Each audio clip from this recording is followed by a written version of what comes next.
What I'm going to talk today about is the new path of lifelong learning. Many of you might have heard this concept, which is something that is popping up right now everywhere. And we'll dig deep into it a bit and give you a bit of our experience in Udacity and how do we see the new learning is changing throughout the future. Before I start, I want to give you a poll. We want to ask you, how optimistic are you about your future career?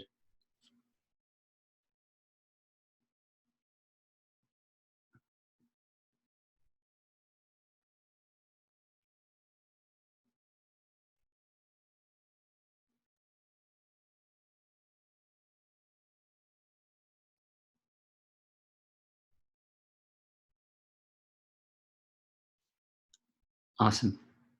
So I see that there is 43% said strongly agree. They're very optimistic. 49% they're midway optimistic about their future career.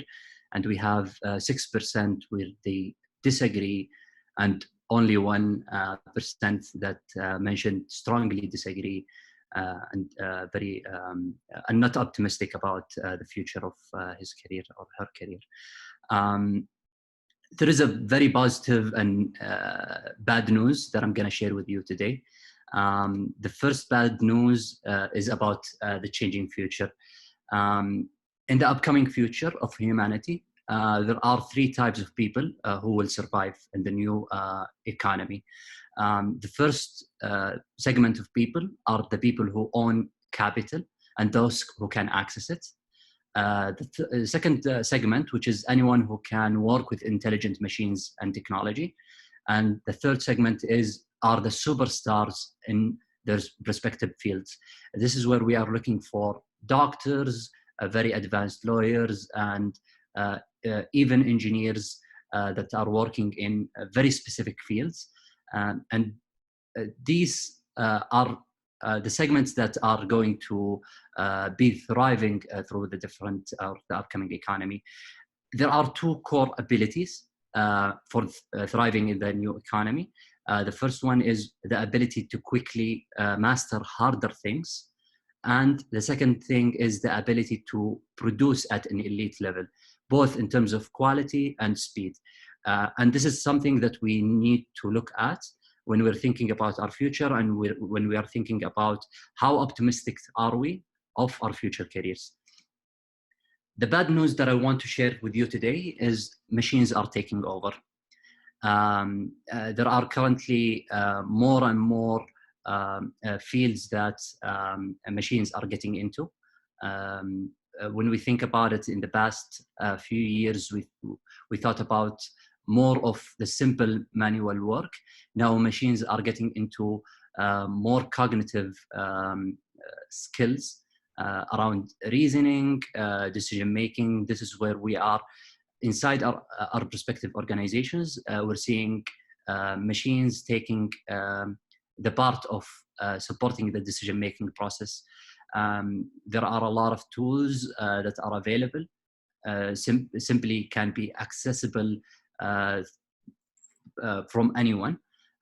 Machines are becoming more and more powerful, which makes it more and more flexible for the machines to even get more complex, let's say, more complex algorithms to be done. This is opening up opportunities for work that never been previously done. This is when we are looking at human workers doing manual jobs like driving a car, for example, customer service, are being fastly replaced today. And it's expected as well to be replaced in the upcoming near future by machines. Many of you know this. Many of you know that there is limitations for humanity. This is where we are looking at monitoring patients 24 hours. Humans cannot monitor patients 24 hours, but machine can. This is where we are looking to lawyers digging up previous and historical data to predict what will happen in future cases. These type of cases are getting more and more popular in the machine area rather than the humanity area. Before moving forward to the good and the better news, I always try to share here that whenever there is job is getting lost, there is something that is getting replaced by it. Let me ask you a question. I want you to guess, what is the percentage of jobs that will be lost in the upcoming decade or 10 years? You see the option now popping up on your screen. Please fill it up.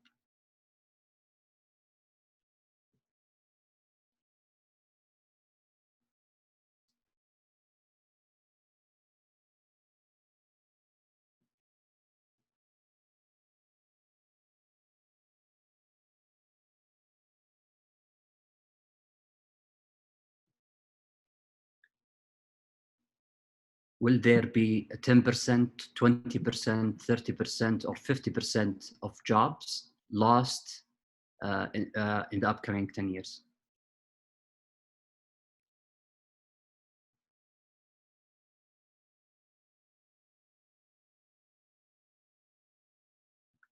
So as you can see, the results are up now. For the 10% option, only 10% have selected that. Most of the participants mentioned that 30% of the current jobs will be lost in the upcoming 10 years, which is 40–60% of the current participants. 32% of the participants have mentioned that 50% of jobs will be lost in the upcoming 10 years. The correct option is 50%. So there is an estimated 50% of professional jobs that exist today, and it ranges from car drivers to white-collar professionals to different areas that can be automated today. This is a very shocking news. And this is will result in a potentially more than 800 million jobs will be lost in the upcoming decade or so. Also, it's estimated that 65% of our children in elementary schools will work in new jobs that never have been invented until now. These are a huge shift that are happening right now in our careers. I hope everyone is now thinking about it even more on how they are approaching their future of career and how they are thinking of changing or upskilling the fields that they are working in. We're not saying it needs to be changed. It's something that will incrementally be shifting throughout the 10 to 20 years coming up. Let me introduce you to the new concept, which will help us to continually develop ourselves, continually reskill, and try to shift with the shifting economical changes that are happening right now. When you see the economic journal mentioning a subject like lifelong learning, you know that it is a very important subject. And this is something that has been mentioned more and more throughout the past years. When we look at lifelong learning, we define it as the ongoing, voluntarily and self-motivated pursuit of knowledge for either personal or professional reasons. It can help us enhance us becoming an active citizen, trying to adapt to the changing and new economy, and to try to support our organizations and to support our countries through that shift. And this is what we are seeing currently in Saudi, for example. In Saudi, when we look at the 2030 vision, we look at a huge shift towards the adoption of technology, having a government that is dependent on technology, government that is accessible, shifting from huge organization or corporates to SMEs, which drives innovation and drives the talents pool throughout the economy. When I look at this definition, I look at two things. I look at the how to become a lifelong learner. And we look at it as ongoing first. Ongoing means never stops, even when you are 90 years of old. And it's voluntarily. It's not forced upon you by anyone, not by your organization, not by an educational system, and not by peer pressure. And the second part, which is the why. There are 2 or 3 themes that are popping up when we are looking at lifelong learning concept. We're looking at personal fulfillment. This is where you satisfy your curiosity, satisfy your passion for gaining a new skill. It might be skills that are outside of your career, that can support it somehow by being creative, by being innovative. And there are a lot of researches that popping up showing that how musical skills, how artistical skills can benefit you in your career by being creative, by being innovative. Also, we're looking at the professional reasons. There are many of us that now are working in fields that we never studied in our university. And this gap is very well shown, and we'll talk about it even deeply in the next slides. At the end, we are all collectively working together as a society, and that's where you become more of an active citizen, trying to learn new skills, trying to teach new skills, trying to benefit not only yourself, but also the people around you. Let's see how the current educational system or the traditional education system looks like. This is how we think about, this is the picture that that pops up in our head when we think about education. And when we think about normal learning or traditional learning process. When we look at our current traditional or university structure, we look at a classroom where are people that are grouped by age, learning from a teacher, providing them with this type of information. In this case, what we see is us learning just in case. We learn new skills, we learn new subjects for us potentially to be using them in the future.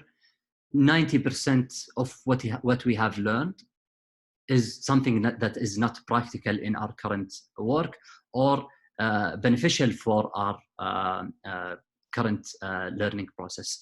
I'm sure most of you, as I have done before, I would say 10% or 5% of our time spent in the university was spent on sleeping inside the classroom. And this is a huge investment that the government and us are investing in the educational system. This type of educational system requires a lot of intensive capital that can affect our economy. And this is how we are seeing the current budgets of governments going mostly into healthcare and education. Let's talk more deeply into the traditional learning model. In the traditional learning model, we spend 20 years studying, and 40 years working. This is how it was. This is how it was built. And when we look at the time that we spend on learning, 70% of our time was spent on the 20 years of age that we spend on our university, on our mid-school or high school learning.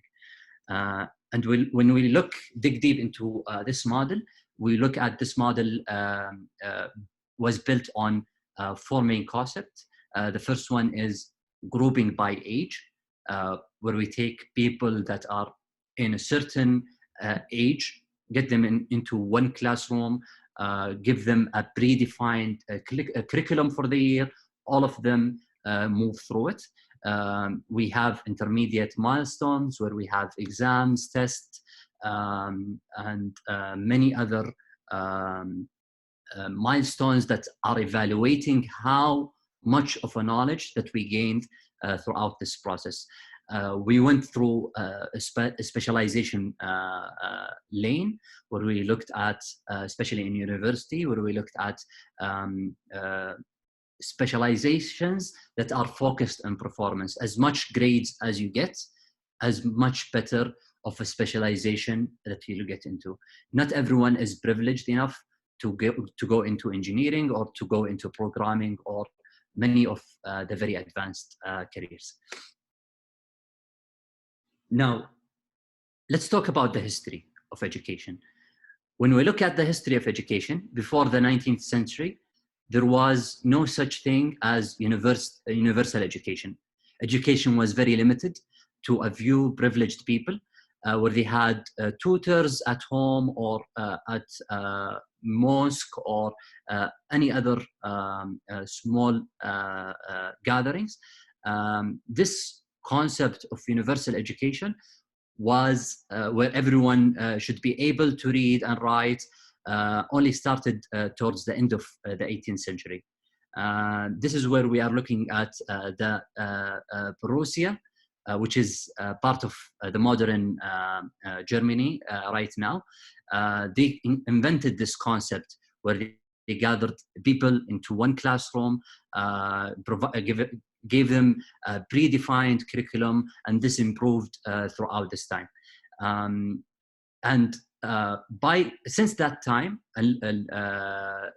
that model was a very forward-looking model. It began and exploded all over the world in the mid of the 19th century, and it has a profound effect all over the world. It went from Germany into everywhere in the world. And when we look since then until today, for the past 150 years, there was no major innovation or change in the educational system like what we have seen in the end of the 18th century. By 2011 or around that, we started hearing about a new model, which is the MOOCs, the massive online learning courses. When it appeared, the university have shifted into providing online courses that are going in parallel with their physical courses. This is a pursuit to have a massive, accessible learning for everyone. And this is how it looked when we look at the learning process. But now let's look and dig deep into how innovation was developing during that time. Around the end of the 18th century, beginning of until the mid of the 19th century, there was the Industrial Revolution. At the Industrial Revolution, the learning model at that time was very well efficient in providing skills that are fit for that time, for the Industrial Revolution time. It spanned for a long time. It created the middle class. It created a new advanced skills that never ever been seen before the 18th century. It went after that to get developed into the industry 2.0, where we had electricity, where we had radios, and then it improved very quickly from that to the industry 3.0, where we had PCs, internet, accessibility became more and more visible throughout these days. And now we are in the industry 4.0. We're hearing about concepts around IoT, AI, automation, blockchain, and more technologies that are popping up, trying to disrupt the way that we currently work. The good news that a lot of corporations, a lot of companies tried to and did a successful or small successful job into adapting to these trends, but still our learning model haven't changed and haven't adapted to this new way of learning or new way of disruption and innovation. And this created, this traditional education system has created more and more distance from the skills that students really need to obtain in the market compared to the skills that they are learning in the current digital or the current model of education. It's very important for our students and for our new generation of workers to be adaptable to the new digital era. When I talk about this, I don't want to appear like I'm knocking our current educational system, saying it's bad. I'm totally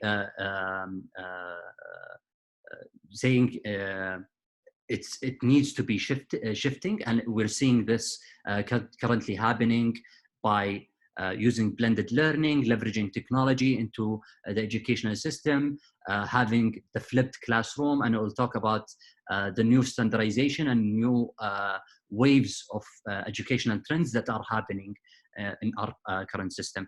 The current system, it's very effective at creating a baseline in society where in early years of our lives, for everyone to have a common language or a common base of understanding, but surely we can see that there are things a bit needs to be changed in the upcoming years.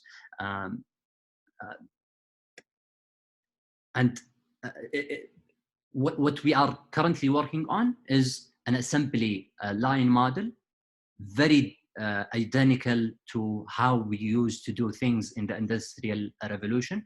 It's a manufacturing method where we have grade 1 until end of university. It's a standardized, economical, and for the mass production. It's not personalized at all.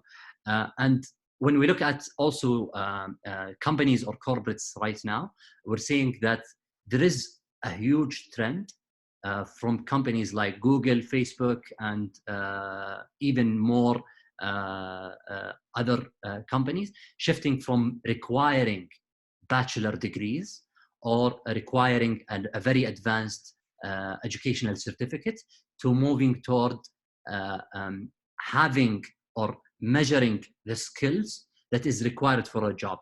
And a lot of the hirees in Google, for example, do not hold any bachelor degree and taking the same salaries and the same benefits that a bachelor degree holder is taking right now.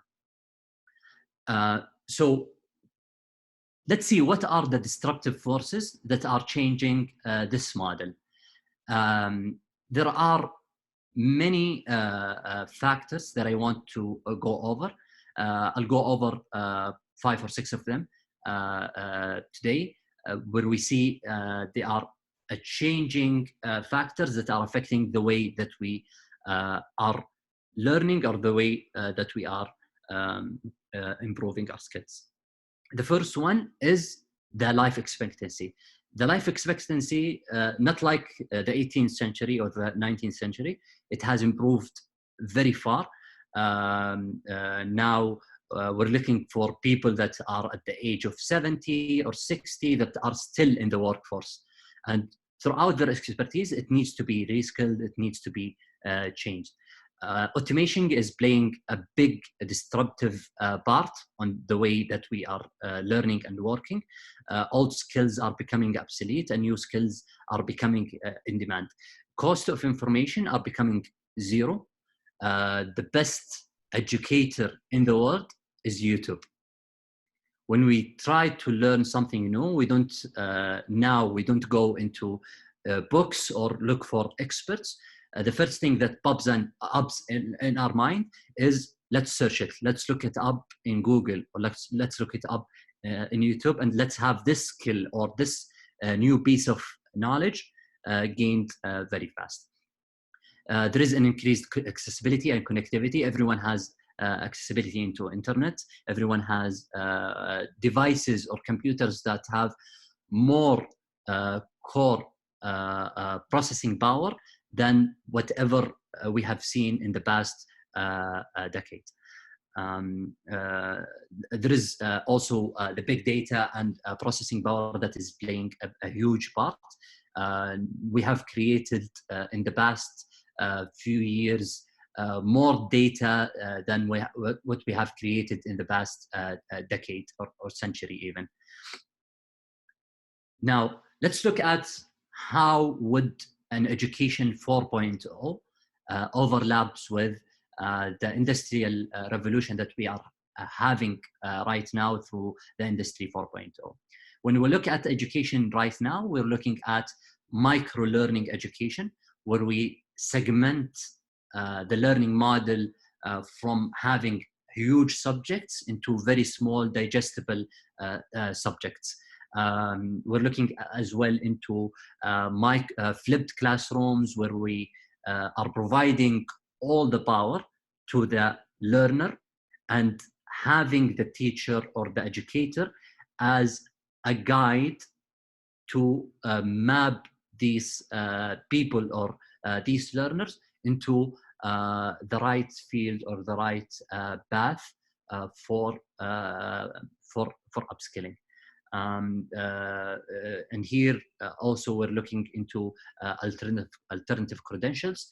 A lot of big organizations and corporates, as you might for sure know, are looking for credentials that are outside of educational system. We're looking at credentials, especially in technology, around project management, around networking, around specialization in specific technologies.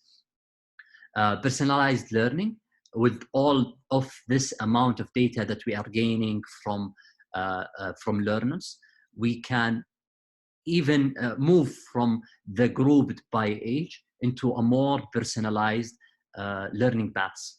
This is something that we have been doing at Udacity.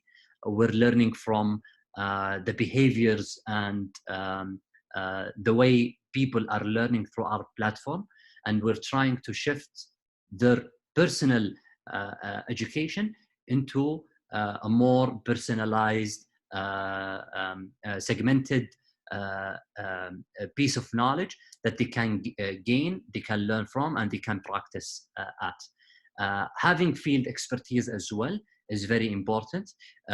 When we look at engineering, for example, now we're looking at an intersection between the technical field and the industry.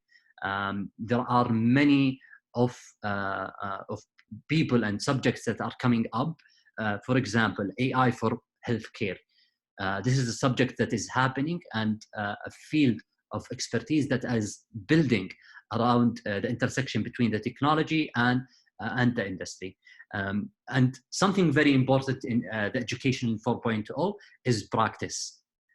Whenever we learn a new piece of knowledge, we need to practice it, we need to apply it into our field, and we move from being learning just in case into learning just in time. And this is very important concept. Now, when we look normally about or think about the skills, we directly think about the hard skills, but soft skills are becoming more and more important to differentiate us from the machines. There are a lot of declining skills in 2018 and 2019. It spreads from having manual work, memory, verbal special abilities, management of financial skills, even skills that we are seeing now are trendy, like digital marketing, are becoming more and more towards the automation of that skill. Even programming. Programming is a very important skill that everyone needs to know, but not for the sake of programming, but the sake of having this way of analytical thinking and logical thinking that can support us into moving toward a more differentiator between the machines and the humans. And when we're looking at the most trending skills right now, we're looking at analytical thinking and innovation being one of the top in-demand skills by CIOs and by even recruiters. We have active learning and learning strategies. Creativity is playing a huge part into the way that we learn. The technology design and programming as well, when we think about them, we think about them as the core concept of logical thinking and the core concept of problem solving as well. And there are a lot of skills that are very important. One critical skill that is a huge differentiator between machine and human, and I encourage you all to go dig deep into it and try to master this skill, which is the emotional intelligence. Emotional intelligence is something machines that will never catch up into within the upcoming decade, but something is a huge differentiator and a way for us as humanity to move forward and dominate our differentiator. I want to show you a video into human creativity and how powerful it is. Please listen to it.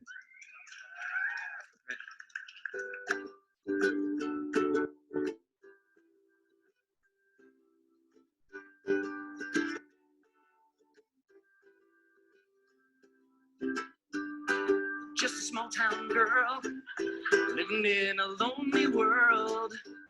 She took the midnight train going anywhere. I heard that you settled down, that you found a girl, that you're married now. Every night in my dreams I see you, I feel you. That is how I know we'll go on. So this guy has played more than 5 songs in the ukulele. He seems very well known on that instrument. I want to hear from you. How long do you think it took him to learn this new skill of playing the ukulele? How many hours?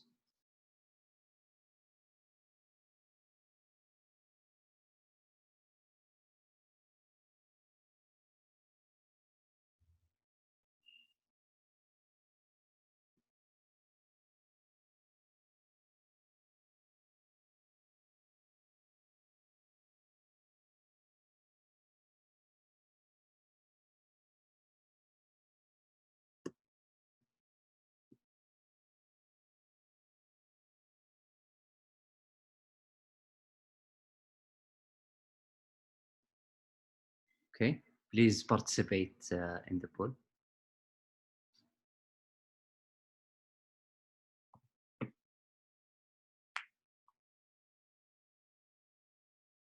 Okay, so let's see the results. Most of you think it took him 20 hours to learn this new skill. 27% of you thought it took him 100 hours to play these 5 songs. 16% of you thought it's 50. And 90% of you thought it was 40 hours of work was required to do that. I think many of you have seen that video before. That's why you're very close to having the correct answer. Let's talk about the learning curve. The learning curve is a very powerful model that can help us understand the relationship between knowledge gained and the time it takes to gain that knowledge.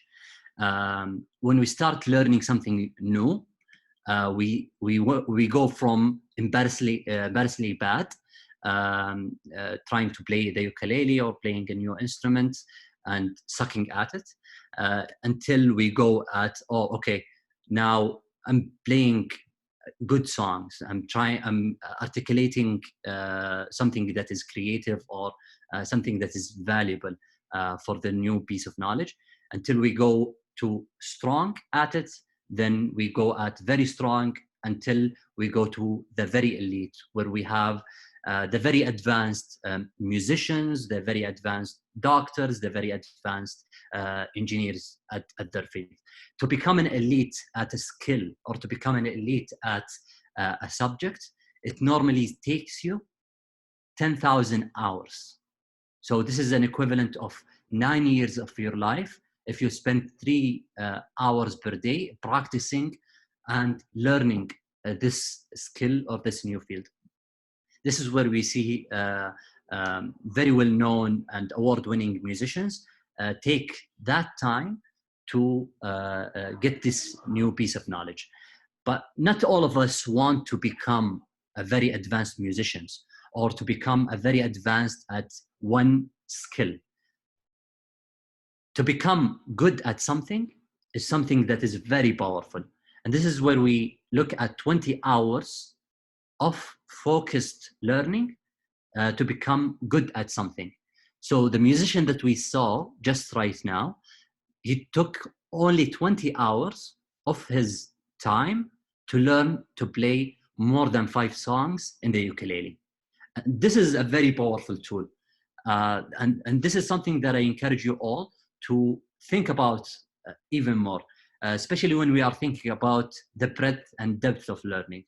We try to gain more and more new skills that can help us and support us in our work, and to try to reskill and try new experiences and try new fields.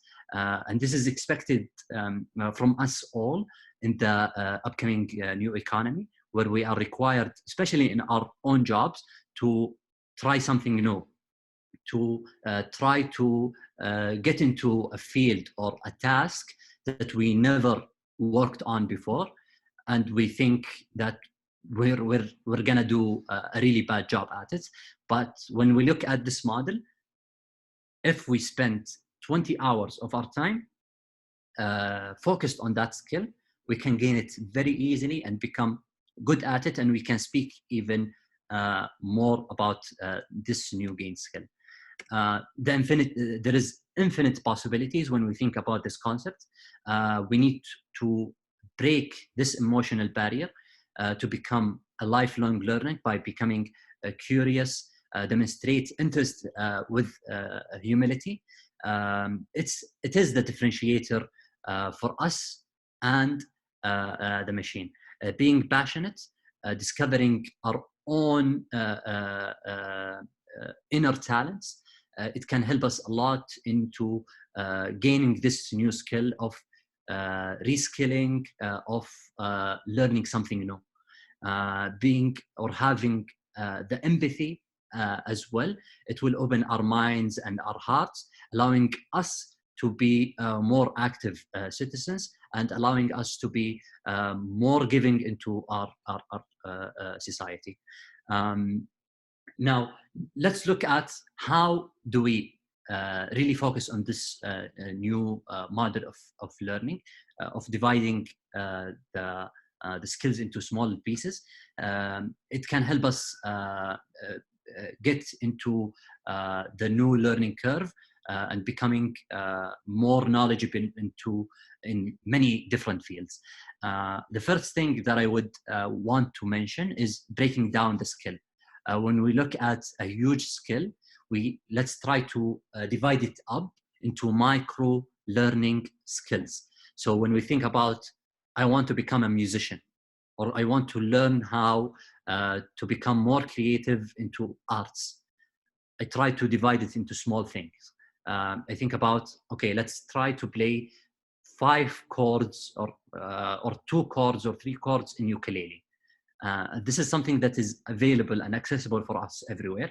I can go into YouTube, try to get the right source of knowledge that can help me gain this new skill. Learning to self-correct is a very important skill at this case. When you try to learn a new musical tool, for example, you try to listen at your product and try to self-adapt and self-learn from the mistakes that you have. If you see that there is a video that you are not learning from, or is a very advanced for your skill, try to avoid it and try to shift into a new method or channel of learning. Not all of us are visual creatures. Some of us like to read, some of us like to listen. Try to understand what is the best way for you to learn and to gain this new skills or piece of knowledge. Removing the barriers is very important. Many of us try to learn online, go through courses, and have our social media opened, and try to learn at the same time, try to work or try to socialize. And this is something that we need to remove from our way of learning. And this is a huge shift from having the physical courses into the online courses and whatever is between them, from blended learning and flipped classrooms. This is a great quote that I want to give it up to you. Knowing has become an obsolete, learning has become our true currency. This is something that you keep into your minds. We are not knowledge workers, we are learning workers. We know how to adapt, we know how to reskill, we know how to really understand the emotional barriers that we have. I'll give you a story that we had at Udacity. It might inspire you a bit into becoming a more lifelong learner. This is Umar. Umar have fled from Syria at the time of war. He used to own a restaurant in 2015 at Syria. When things happened, he moved to Istanbul in 2015. He left everything, all of his properties, all of his money in Syria, and had nothing to start with. He had this mentality of being curious, the mentality of becoming or creating something out of himself. This is where he tried to learn a different new skill. He learned within the past 2 years the skill of programming. He learned it by himself. He used the information that are available online. And now he's one of the, he became the #1 trending developer for Swift programming, which is iOS development for our iPhones. Now, he's becoming an SME. He's becoming a reference for all of the other developers in that field. Although his initial field that he studied was different. He's in his 30s of age, and he didn't keep these barriers in his head when he thought about creating something new out of himself. I want to leave you with this. I want you to think about the inspirations that are around us all.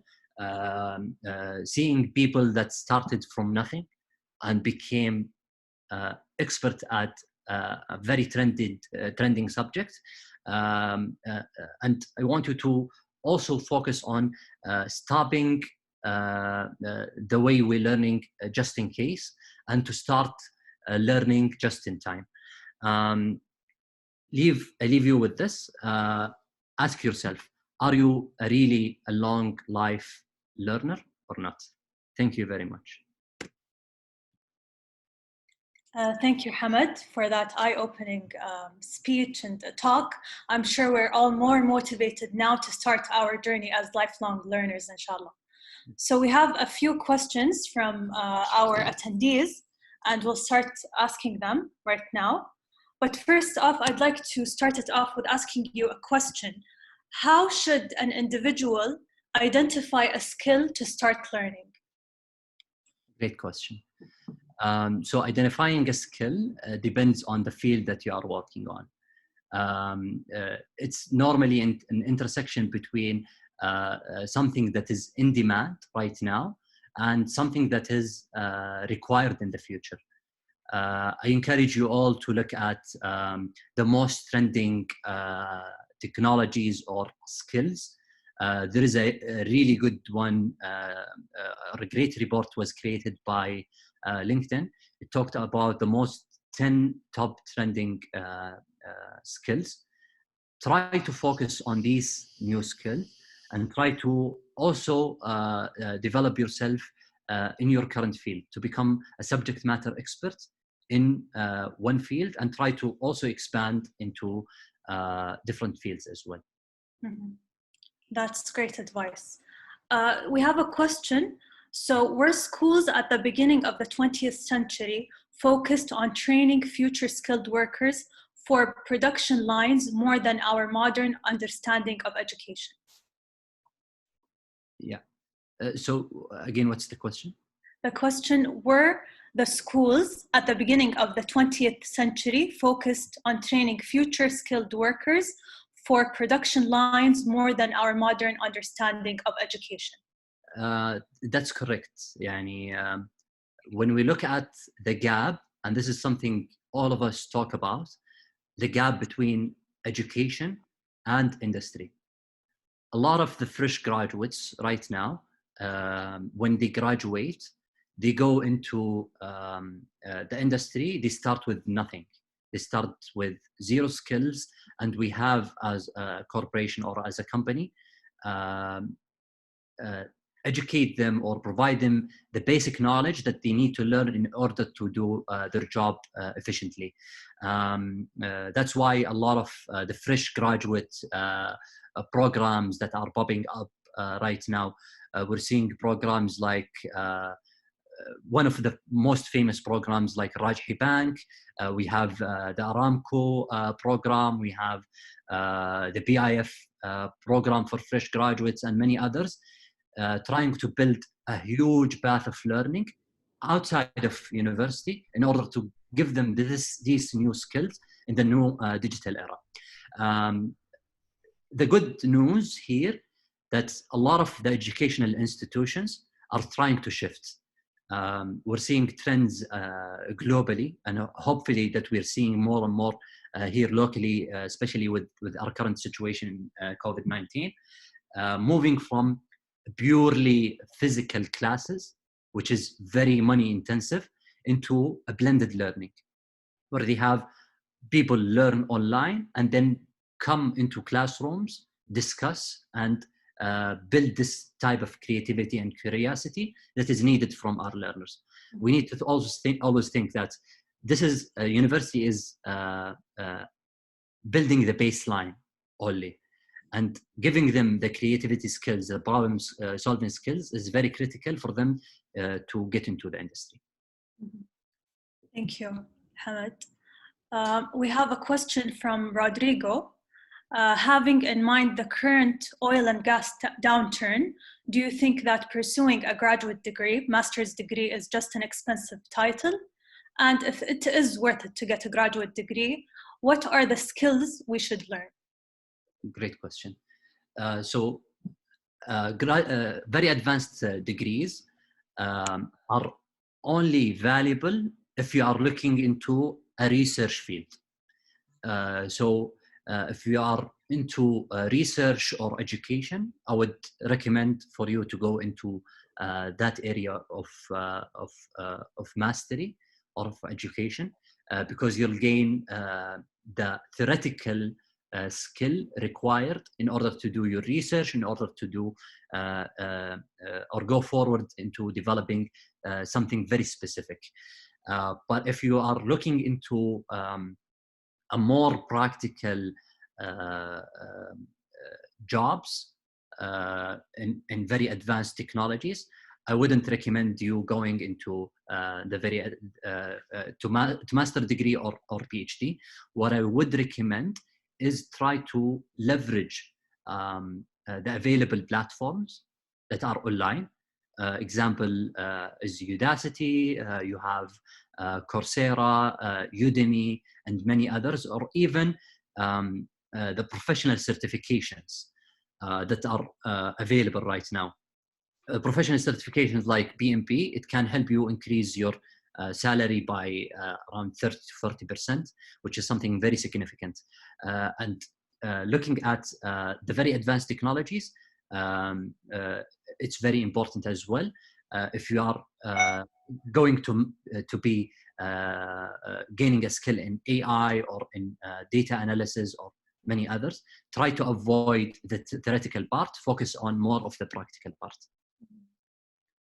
So we have a question. What are education technology companies, such as Udacity, doing to convince conventional companies of adopting their courses that focus on cognitive skills? Awesome. The good news, it's happening right now. So when we look at corporations and companies, we're looking at a huge shift. I'll talk more about, I'll talk internationally, then I'll talk locally in Saudi. Internationally, as I mentioned, there are a lot of companies like Google and many others trying to avoid having the bachelor degree or having these requirements in their job applications and look more into testing the skills. There is a really good book that I recommend you to read. It's called, I'll show it to you. It's called How Google Works. It gives you an insight on how Google is conducting the recruitment process and how they are thinking about the future digital skills. This is something that we're seeing trending internationally.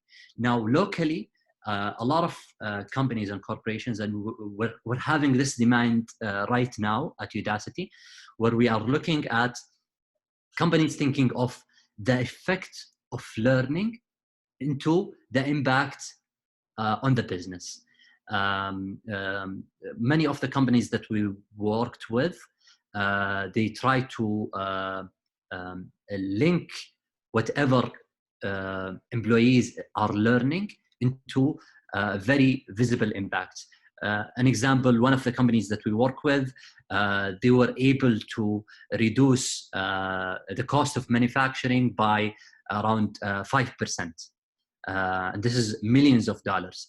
Another company that we worked with, they saved millions of hours in their employees' time by automating reports and by educating the employee on how to leverage data and how to use them in making better, usable, and faster reports. This is trending right now. That's why a lot of companies are adapting LinkedIn, online learning in general, rather than the physical or the university educational programs. That's a great insight. We have a question from Raysan. He's saying, with the continuous advancement of technology, how do you think humanity will adapt to the need of that advancement? Great question. There is a shift that will happen a shift in the way we learn, and a shift on the way on how do we conduct our work and how to deal with technology. The adoption is by having a faster based way of learning. And I'm talking here about the learning aspect of it. There is also the technology aspect of it. But the learning aspect of it is the way that we learn. Having or needing to reskill very fast is very important. Having to focus on the differentiator between humanity and machines is very important. Having to focus as well into learning the very advanced or trending skills, like we know that a lot of jobs will be lost, but there is a lot of jobs that will be created. When we look today, there is a really great statistic where they say that for every job, there is 100 application, 100 to 150 application for the normal jobs like accounting, finance, marketing, and many others. But when we look at the advanced digital technologies like cybersecurity, AI, advanced data analytics, we'll find that for every 15 job positions, there is one application. So there is a huge demand that is needed to go into these fields. That's why a lot of companies, as an example, AT&T, the 70% of the jobs that were open in the very advanced technologies that were filled internally. So they had to take employees that had very old, unneeded skills. They try to reskill them into these new different fields. So hiring cost is much higher than reskilling cost. This is how organization will look at it in the future. Great, that's very a positive outlook to look at how jobs are going to change, and inshallah, the future is bright for everyone. We have a question from Abdullah. How is the current learning model going to change after the pandemic? So after COVID-19, how is it going to change? It is moving online, definitely. In Udacity and many other online learning platforms, we're having now our time of the year.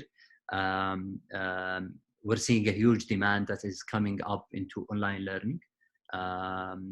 This is a huge cost savings on organization. Instead of taking people, flying them into a different country, providing them with the physical education, providing them with the classroom, it's around 100 times more expensive than the online learning that we are seeing right now.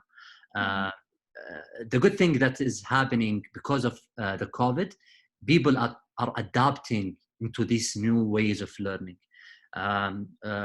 Many of our clients that we are seeing, the improvement in the adoption of online learning and the engagement in online learning have never been as high as right now. People at their homes, they're focused, they are trying, some of them, they're trying online learning for the first time.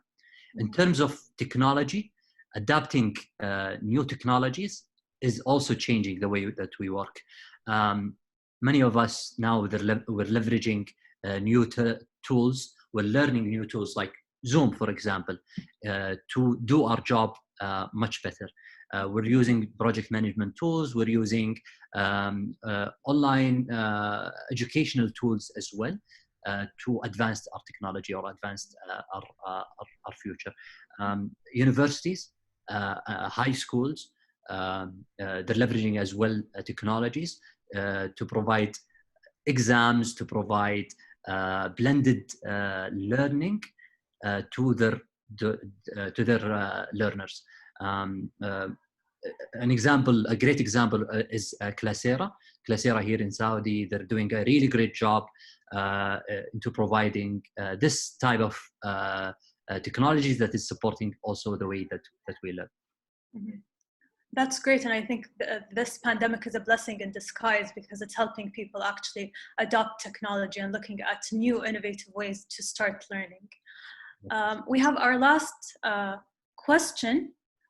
Do you agree with what some people are saying, that the entire education system worldwide is built on making people followers and not leaders? And if you want to succeed, you need to do your own learning. I agree and disagree. Mm-hmm.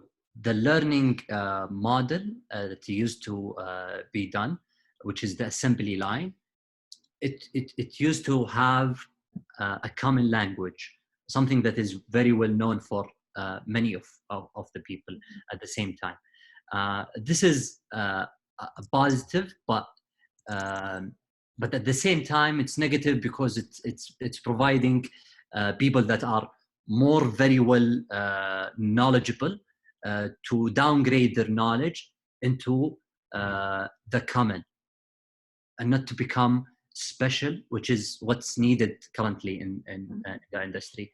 The good news here is that a lot of universities that we are seeing locally and globally, they're trying to, I give them this, they're trying to adapt into the needs of the new economy. They're trying to provide people with extra curricular activities.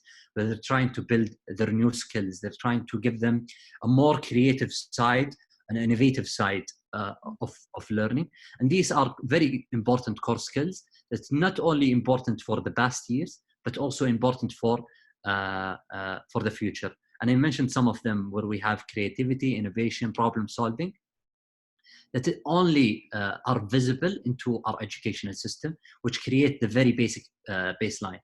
What I would recommend also for our children, for our future employees, is to not only depend on the educational system, but also to try to adapt and learn new skills outside of it.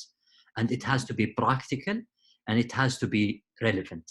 And this is very important, two core elements into the way we learn. We don't want to teach them something that is not going to be relevant in the future. And we don't want to give them something that is very theoretical and not gonna give them the right skill to practice and to make things happen as well. Yeah. So not limiting ourselves to what the education system is teaching us, but looking at other ways to learn these relevant skills and identifying them. Exactly. Thank you very much, Hamad, for your time. And I hope that everyone is inspired to become a lifelong learner. We hope, we wish we had more time to answer more questions, but we thank you again for your time. It was a very valuable webinar, and I'm sure everyone has taken advantage out of it. Just a reminder, we have our next webinar on May 7th, entitled Leading Through Crisis, with Faiz Al-Kathiri from Dhafra Petroleum, an ADNOC group member, and inshallah that will be also a great webinar. So keep a look on our social media sites and the emails that you normally get from us, inshallah, and we hope that you can be a part of it. Thank you very much. Good night to everyone, and hope you have a great day. Thank you, everyone. Thank you.